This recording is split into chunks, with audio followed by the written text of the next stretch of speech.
Somebody came and said, what about adjustable beds? My father needs an adjustable bed. He broke his leg.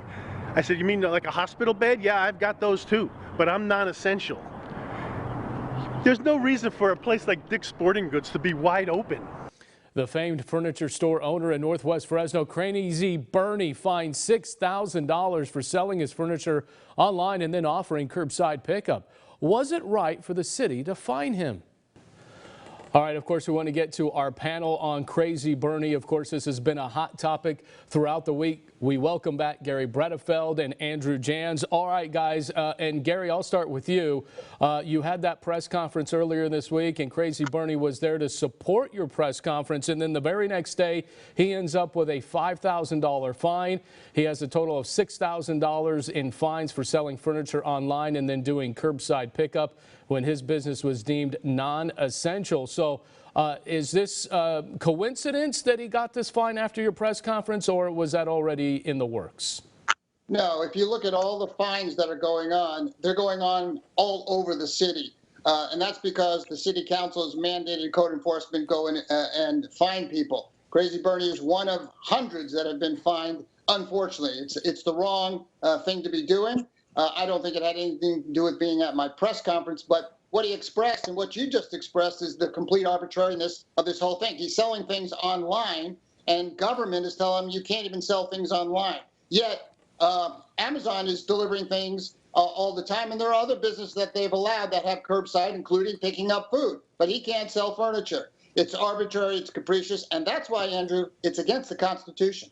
All right, Andrew, I'll let you, as a local prosecutor, I'll let you answer that. But also, if Best Buy and other businesses, the big box stores, can sell like Walmart furniture, Target, all those other things, isn't it only fair that some businesses can do online sales and then do non-hand-off type of curbside pickup?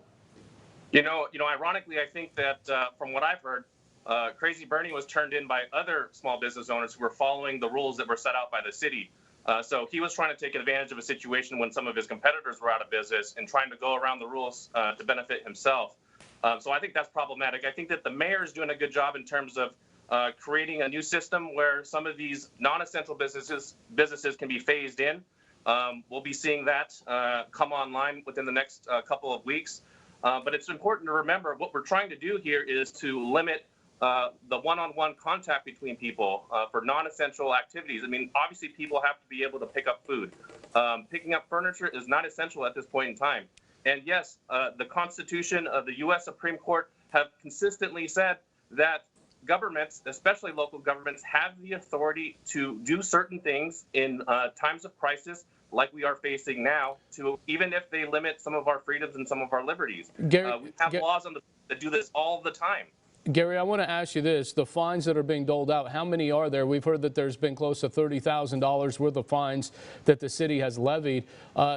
Should small businesses that have been levied these fines, do you think they'll even pay?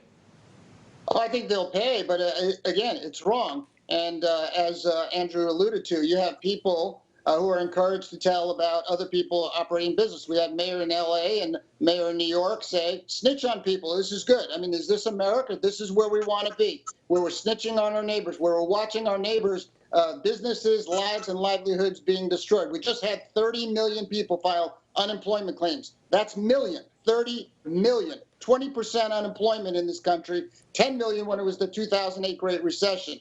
And we're ignoring all of that devastation and human suffering. Of course, we have to fight COVID-19, but we're creating other devastation that is just tragic. Guys, I want to move on to this. The governor closing only one beach. That would be Orange County beaches.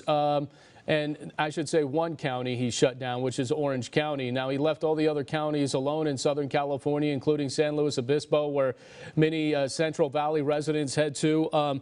What do you make of the governor's move here? And he didn't really base this on science. He's, as we know, reportedly he looked at photos. Andrew, is this right to do when a beach is a public place?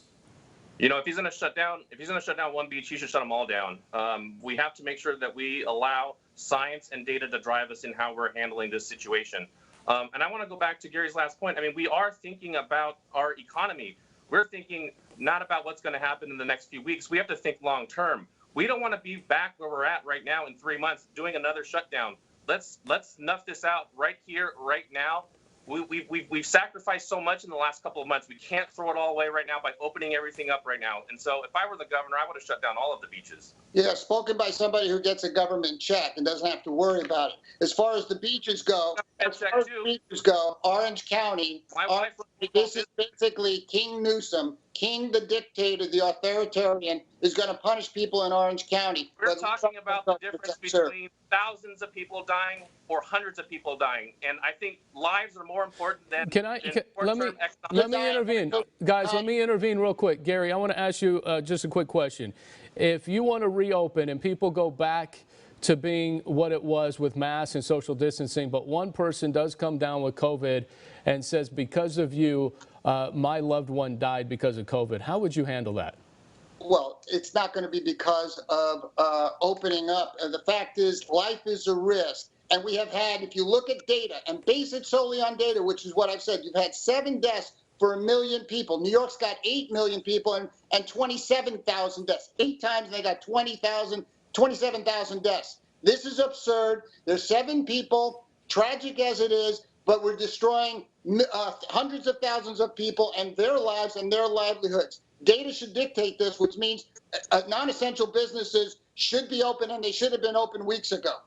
We only have 7 deaths because Lee Branch shut this city down and the governor shut the That's a joke, Andrew. That's a joke. That's a great success. That's a joke. Great success. That's the difference between 7 deaths versus thousands of deaths where we're seeing Lee Branch and Newsom, right? Newsom, who said there'd be 26.5 million people infected.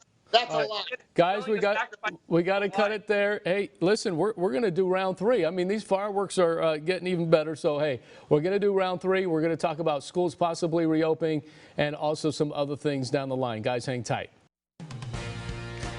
And still to come, could Governor Newsom decide to suspend the controversial AB 5 bill to help jumpstart the state's economy? We're going to head to the state capitol for the answer.